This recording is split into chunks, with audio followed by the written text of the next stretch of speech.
Sila-sila bagi pengunjung-pengunjung yang baru datang tu, kita nak maklum sekali lagi bahawasanya kaunter kita ini ialah kaunter AJK Masjid Bukit Seliting sedang dalam proses pembinaan baru.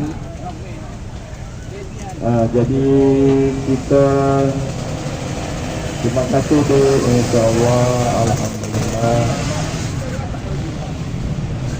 Kami AJK Masjid dalam proses sedang mengumpul dana bagi pembinaan baru Masjid Bukit Seliting, masjid yang terletak di Pulau Padang sana sahaja.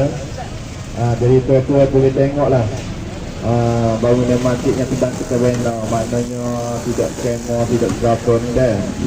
Jadi betul-betul kami AJK Masjid ni bertungkus lumuh merayu tuan-tuan dan puan-puan semua untuk menyumbang bagi pembinaan baru Masjid Muslim Seliting.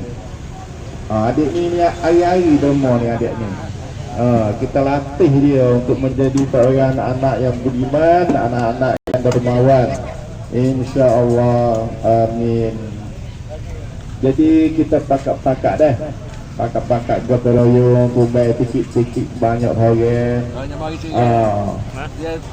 Bila-bila kita beli duit, beli lauk, beli ikan bakar, daging bakar atau apa tu, bila-bila tu kita pupuskanlah seria yang masuk dalam tabung pembangunan kita ni dah.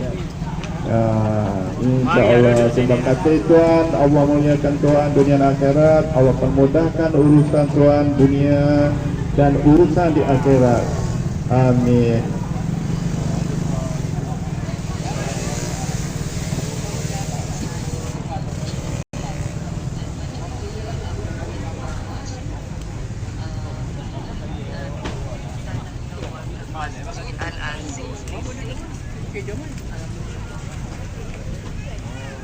Sila-sila, siapa-siapa nak bayar zakat pun boleh dah. Nak bayar zakat boleh. Nak beli lot tanah pun boleh dah, tanah lot wakaf. Beli tanah wakaf dah. Boleh. Zakat. Zakat dengan Tok Bila kita. InsyaAllah.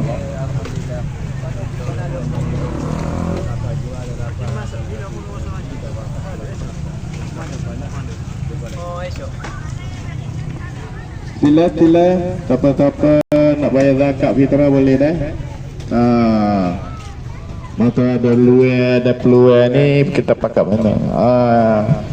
Tuan Mi kita. Tuan Mi.